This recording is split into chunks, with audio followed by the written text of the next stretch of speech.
Total అభిప్రాయం నాకు right అండి. తెలిసిన మళ్ళీ అభిప్రాయం. మీ దగ్గరికి వస్తా, ఒకసారి తిరుపతిరావు గారి దగ్గరికి వెళ్తాం. తిరుపతిరావు గారు 180 టన్నుల రెడ్ శాండర్స్ ఎర్రచందనం కర్ణాటక నుంచి లేదా ఆంధ్రప్రదేశ్ నుంచి కర్ణాటక మీదుగా నేపాల్. సో ఈ మొత్తం వ్యవహారంలో Nexus former chief conservator of forest, 2 రాష్ట్రాలకు చెందిన 2 మాజీ ఐఎఫ్ఎస్ ఉన్నతాధికారులు ఉన్నట్టు ప్రాథమిక సమాచారం. అది కర్ణాటక నుంచి అందుతున్న సమాచారం. బహుశా దీని మీద ఒక డీప్ డిస్కషన్ అయితే నడిచింది. ఎలా దీన్ని అనెర్త్ చేయాలి, ఈ స్కామ్ని, దీన్ని తరలించడం వెనక వీళ్ళ హస్తం ఏంటి, ఇందులో ప్రభుత్వ పెద్దల పాత్ర ఏంటి, శేషాచలం అడవుల నుంచి అదృశ్యమైన ఎర్రచందనం.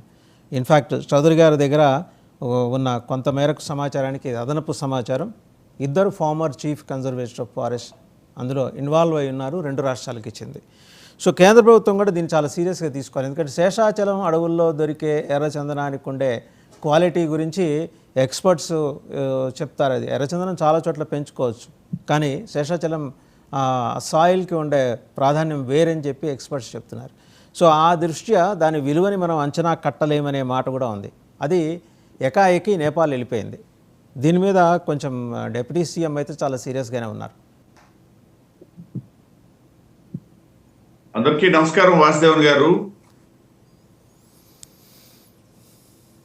గారు గత ప్రభుత్వ సమయంలో అది ఇవాళ నేను ఇంకోటి కూడా ఇప్పుడే చూశాను. ఏదైతే ఈ లిక్కర్ పాలసీ గురించి గత ప్రభుత్వం సంబంధించి మనం చాలాసార్లు చర్చించుకున్నాం. ఒక అధికారంట 2 కోట్ల రూపాయలు డొనేట్ చేశాడట. అది కూడా ఒక గుడికి డొనేట్ చేశాడు. నేను ఆ విషయం ఏదైతే గుడికి డొనేట్ చేయడం వరకు అయితే నేను స్వాగతిస్తాను. ఆయన చేసినటువంటి తీరుని లేకపోతే ఆయన చేసిన అక్రమాలని నేనేమి స్వాగతించను. అంటే నేను ఎందుకు దీన్ని కూడా ప్రస్తావించాల్సి వచ్చిందంటే, ఇన్ అడిషన్ దట్ మీ తొలి పలుకు గత ప్రభుత్వ సమయంలో చాలా కీలకమైనటువంటి అంశాలు ఏవి కూడా ప్రభుత్వం అసలు దానికి ప్రాధాన్యత ఇవ్వనట్టుగానే కనబడుతూ తాప కింద నీరులాగా దాని తాలూకా వ్యవహారాలు నడిపినటువంటి పరిస్థితి. దాంట్లో ఉందే ఇప్పుడు నేను ప్రస్తావించినటువంటి లిక్కర్ సంబంధించి అయితేనేమి, మీరు ప్రస్తావించినటువంటి రెడ్ శాండ్.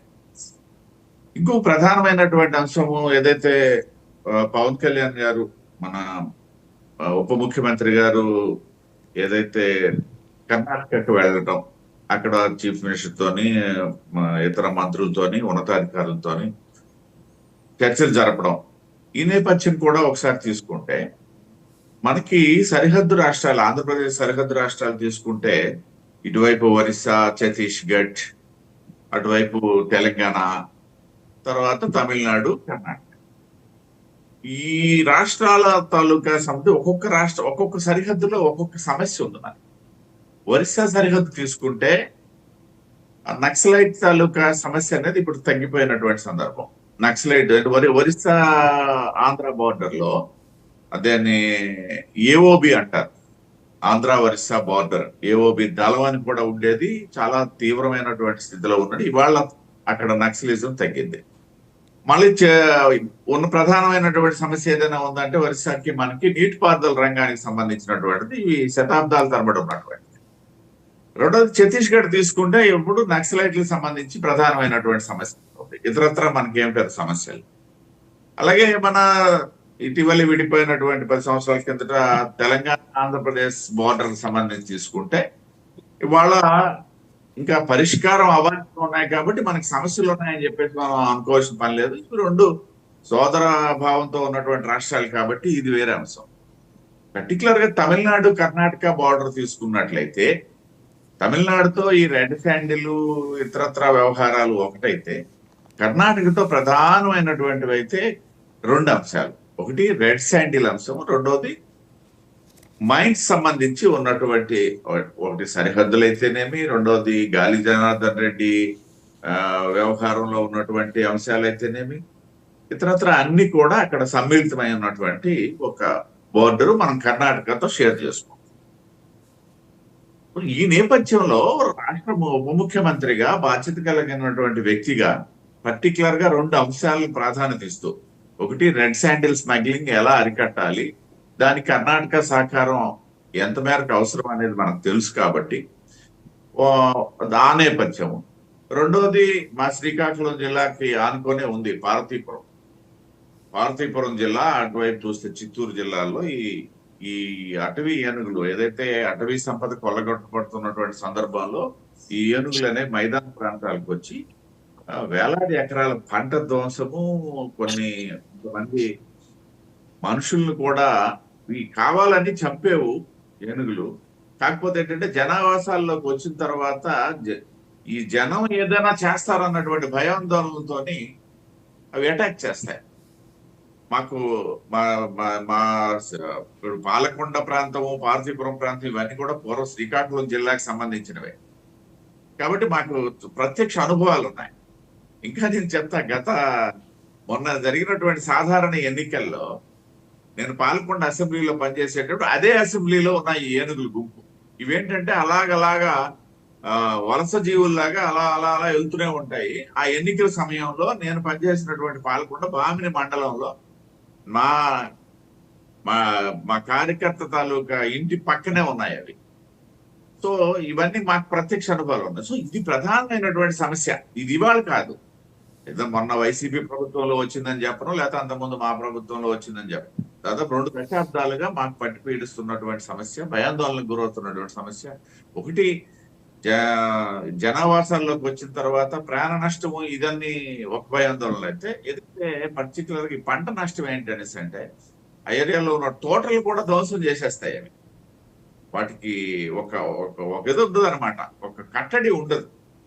ఈ నేపథ్యంలో 2 ప్రధానమైనటువంటి అంశాలు, అటువైపు తీసుకుంటే రెడ్ శాండిల్ ప్లస్ ఈ ఏనుగుకు సంబంధించి వాడు విస్తృతమైనటువంటి చర్చలు సిద్ధరామయ్య గారితో జరిపినటువంటి ఒక సందర్భం.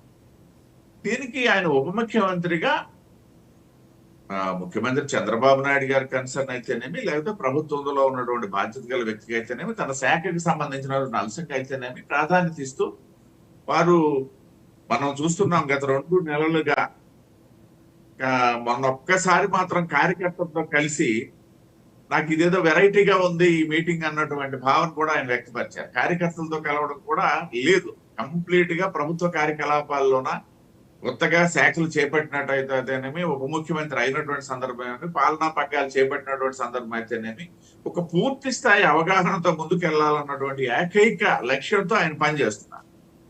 ఆ నేపథ్యంలో కూడా ఇవన్నీ జరుగుతున్నాయి.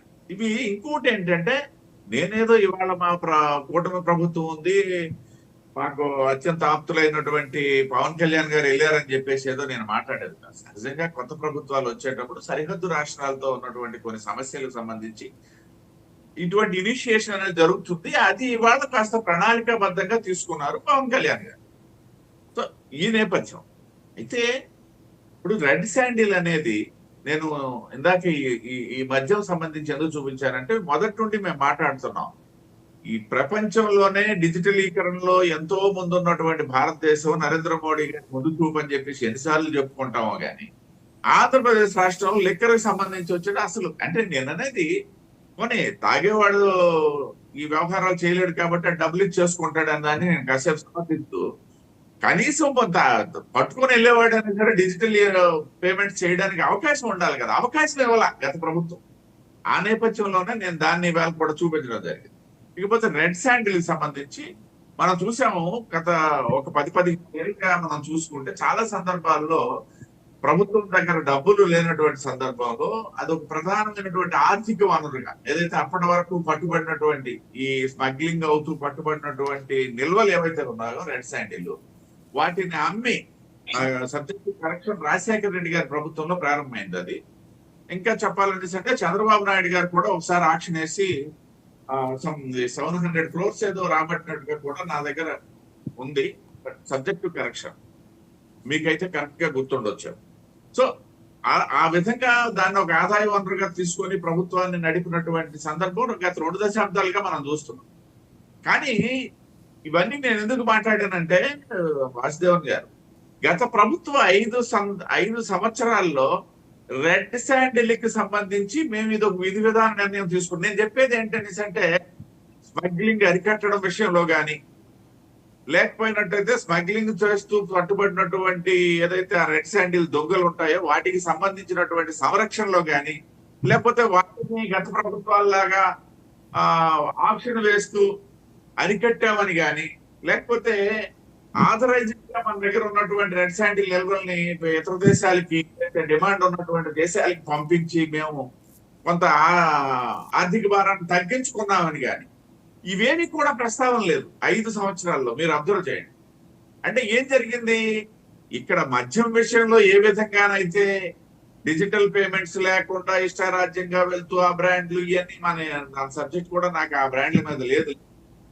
కాబట్టి ఇది ఎలా వెళ్ళిందో ఇక్కడ రెడ్ శాండిల్ అనేది కూడా ఏదైతే దుర్వినియోగమైంది, స్మగ్లింగ్ కి ఒక రకమైనటువంటి ద్వారాలు తెరిచారు. పర్టికులర్ గా ఆ ప్రాంతంలో ఉన్నటువంటి వైకాపా నేతల తాలూకా నేను జీవనాధారం అనొచ్చో, లేకపోయినట్టయితే ముఖ్యమైనటువంటి వ్యాపారం అనొచ్చో, లేకపోయినట్టయితే వాళ్ళకు ఉన్నటువంటి వెసులుబాటు అనొచ్చో ఏదో తెలియదు, కానీ వాళ్ళందరూ కూడా దాని ఉన్నటువంటి విషయం ప్రత్యక్షంగాను పరోక్షంగాను, అటు రిటైల్ గాను ఇటు టోకు గాను ఇన్ని రకాలుగా ఉన్నటువంటి నేపథ్యంలో గత 5 సంవత్సరాల్లో అయితే అదేమీ జరగలేదు. దాని మీద ఏదైతే ఇవాళ పవన్ కళ్యాణ్ గారు ఇనిషియేషన్ తీసుకొని పొరుగు రాష్ట్రం పర్టికులర్ గా ఈ రెడ్ శాండిల్ కి సంబంధించి మనకు భాగస్వామ్య రాష్ట్రం కర్ణాటక మాత్రమే. ఇంకోటి కర్ణాటక ఈ రెడ్ శాండిల్ ఆధారంగా ఇవాళ ఉన్నటువంటి కాంగ్రెస్ ప్రభుత్వం అయితేనేమి, గతంలో ఉన్నటువంటి బీజేపీ ప్రభుత్వం ఎవరైతేనేమి రెడ్ శాండిల్ ఆధారంగా విశేషమైనటువంటి ఆదాయాన్ని పొందుతూ వాళ్ళకు ఉన్నటువంటి ఏదైతే ఇప్పుడు ఈ పరిశ్రమలకు సంబంధించి కూడా ఈ రెడ్ శాండిల్ ఆధార పరిశ్రమలు ఎక్కువగా కర్ణాటకలో. ఒకప్పుడు నేను గుర్తు చేస్తున్నా, సబ్జెక్టు కరెక్షన్ ఎవరి హయామని నాకు గుర్తులేదు, కానీ కర్ణాటక ఆధారంగా రెడ్ శాండిల్ వినియోగం చేసుకుంటూ మన ఆంధ్రప్రదేశ్ రాష్ట్రంలో రాయలసీమలో ఎందుకు ఈ కరువు పరిస్థితుల నేపథ్యంలో